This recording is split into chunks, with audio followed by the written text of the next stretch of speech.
Hey guys, welcome back. This episode of Pronoobrc, we're going to be adding the new KYOSHO SyncRo Touch touchscreen radio, the KT-432PT, to these lineup of vehicles. As you can tell, we're getting lots, so obviously these 8 vehicles is 8 more remotes, plus we got more on the shelf yet, so they keep adding up. So we got one remote now that's going to tackle all of them. These two being our race cars. We might keep these on the Ready Set controller just so they're more competitive and nobody complains, but the rest of these guys are going to be swapping over onto our brand new SyncRo Touch KT-432PT FS/FHSS compatible 2.4 gigahertz telemetry system radio. This thing is pretty awesome. This will work with all your modern Mini Zs. It won't work with your older ones. So anything with the 2.4 that's more of the modern stuff, FHS and FHSS will work with the radio, which is very nice on a variety of vehicles. So let's make a little bit of room here. Check this guy out.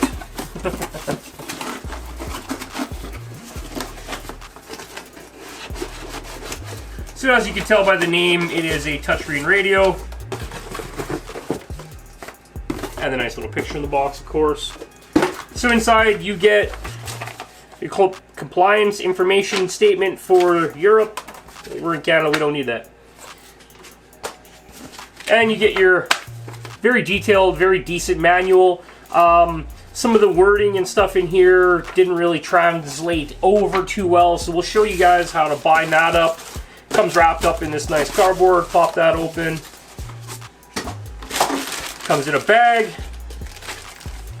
with another large grip for large hand and the S grip on it for small hand, and it comes with a USB cable for doing firmware updates if required.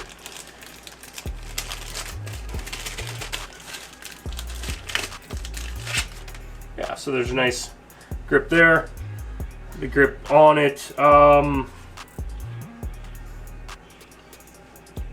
Not terribly see too much of a difference, but I'm sure it just has a little bit more padding in this area than this one does, so that's pretty cool. I've already kind of handled it, taken out of the box already, and it feels good with this grip, so I'm going to run it. So here's the radio in itself. Beautiful unit, touchscreen on the back, 4 AAAs in the bottom. We've already went through and put the batteries in it, so you guys don't have to wait for us to go get batteries. It has 4 channels. Now, one thing the manual didn't talk about was reversing this wheel to this side, but obviously you can see that this cover plate will come off and you can just transfer it over, probably just plug and play. So that's kind of cool. I don't know why they didn't talk about that.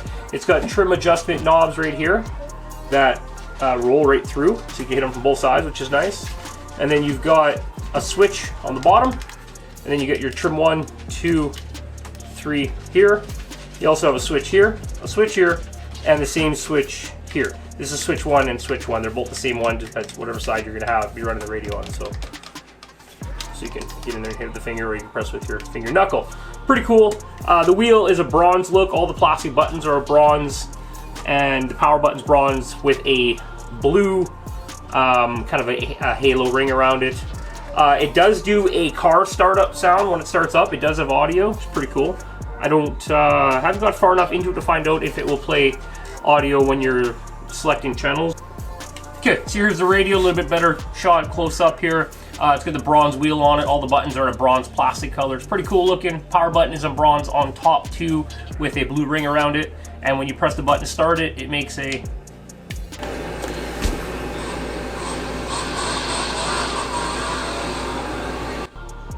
car revving up and driving away sound. So it's kind of cool. In here, you get your basic menu.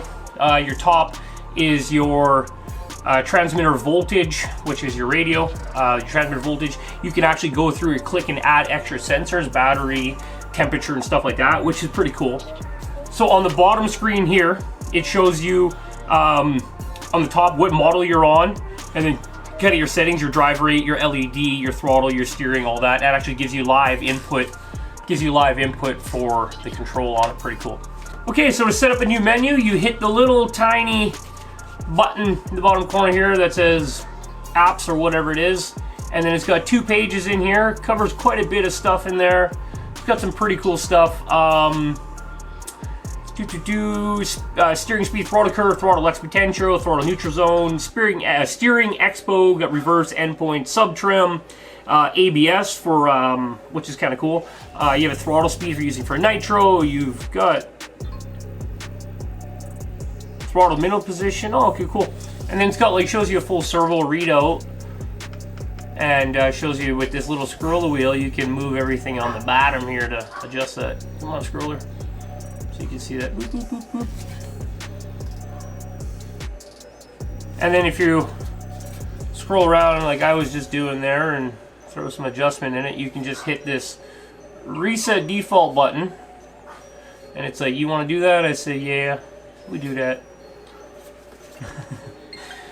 So to quickly bind this up, go over to the second page. Now there's more options here, but I've already changed the model mode. So let me go to this and show you this real quick. We're going to go to models and select new model. Hit number 4, new model. Okay, so if we go into new model page, you can go back. Now you can see there is the full option menu, and the radio kind of decides on which receiver you are using to which capabilities it has. So the first thing you need to do is go into receiver setup. So click receiver setup on the bottom, and then you need to click the box. The second one down, it says RF type. Click RF type, and it'll ask you, yes, I want to change it. Hit yes, and go to the one that says FHSS Mini Z. So now that we have that switched over, you go to the next box above that one, bind receiver on the top. Click that one. It'll say this will enter bind receiver mode. You click yes. Now the radio is in receiver or binding mode. It doesn't really flash, it doesn't do anything to tell you anything, and this is where it gets a little pinch confusing. So it says here, it says on the back right now, bind receiver mode active. Press the back button to exit. It's all it says. Kind of doesn't make much sense. So now the bind process with the car, let's take the body off, get yourself a tool, something small you can work with. Okay, so grab yourself a car, you gotta pull the body off. The first thing you wanna do is make sure the wheels are straight. I find you can actually bind it with the servo crooked, and that's what it will pick up on being center. So that's not really the greatest, but that's just how it is. So the radio's already been sitting in bind mode for a while. There's a little button here right behind your gyro plug. Plug that in. Turn the car on. You'll notice the receiver blinks, goes off, and you'll be like, hey, it's not bound. What's going on? Make sure everything's lined up right where you want it. Then hit the back button. That will give you a bind. I don't know why that is. Once you exit out, you'll be bound up. No idea why they've gone and done it that way,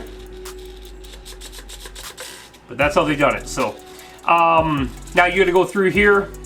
The cool thing is they've also given you the gyro gain on here, so you can click on this little box for gyro, and then now you just got this scroller wheel to adjust the gyro rate instead of popping the body off and turning the little pop switch. So that's super cool. Super little easy way to figure out how to get them bound up. I'm sure somebody else has done a video on that, but hey, I couldn't find it. So now you just want to make sure you go back and you obviously name that model so you know what it is. And it gives you a really nice little keyboard there. Punch all your numbers in, get it done, make it look good. Otherwise, yeah, pretty cool. This is a pretty cool feature here too. They have display servos, so you can actually see live of what the servos are doing. So you have different channels and stuff like that. Very cool, actually. I like that a lot. So very techy, very cool radio. I got this from our good friends, of course, at Eliminator RC in Winnipeg, Manitoba. Remember, guys, if you're shopping online at Eliminator RC, enter Pronoobrc as your coupon code to save $15 on your orders over $100. Yeah, so that's pretty much going to bring us to the end of showing you our newest, latest radio. Quick tips on how to bind it up. I hope that helps a lot of people. I know I kind of struggled with that. The manual really didn't explain that to you. Another cool feature is right at the very beginning menu, it has a nice information menu, and it pretty much has its own manual built right in, which will go over all the details and all the little pictures and everything you need, which is really class act stuff like that. The feel on it too, being KYOSHO, is amazing. The throttle tension is adjustable, the throttle position is adjustable, the spring tension on the wheel is adjustable. Yeah, they just killed it on this thing, so check it out. We got this Eliminator RC. They've got more in stock if you guys are looking to get one local. And yeah, so that's pretty nice that they threw this menu in here. Yeah, pretty much answers a lot. They did not put enough detail into that one part that we just talked about, how to bind and then back out of it. It does say, you know, to press back button when you're done, but you know, normally we're looking for a bind before we exit off the bind page, so just pay attention to that, you guys. Yeah, otherwise, beautiful controller. The trigger tension's adjustable. The trigger position is also adjustable front and back. Yeah, you can move it front and back with this screw right in here. You can adjust the tension on the feel of the trigger right up in the bottom here. And then the wheel is also adjustable on its tension here, so you can tighten it up and loosen it. Very top high-end model. KYOSHO never ceases to amaze us with their attention to detail, and their quality is always top-notch. So it's a 4-channel, and you can also buy receivers and use this radio on more than just the Mini Zs. You can buy the 4-channel receiver and just use it on your raw crawlers, whatever. It does have mixing, it does have crawler mode for steering, all that stuff. I haven't got in depth into it to see if I can switch these switches over to 3-position for like dig and stuff like that. I'm sure I can. I just am pretty much here showing it off for the Mini Zs, and what we got it for was the Mini Z Racing. I'm just saying, for you guys, you could use it for more. We have other radios that we rely on, so this is just one we wanted for the Mini Zs, as they're very hard to find.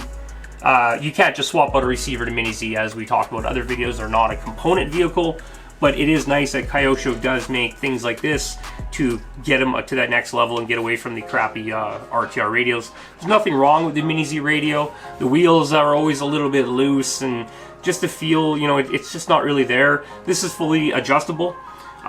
You can tune that, you can change the wheel, you can change the grip, you can do stuff. You can even change it from this side to this side, whatever you want to do, however you want to feel. Drive this way. Maybe we're all left-handed, we just never known it, so. Okay, well, that's enough of me rambling on about this radio, guys. We'll see you back here for the next build. We got something very exciting in the mail today, so stay tuned for that.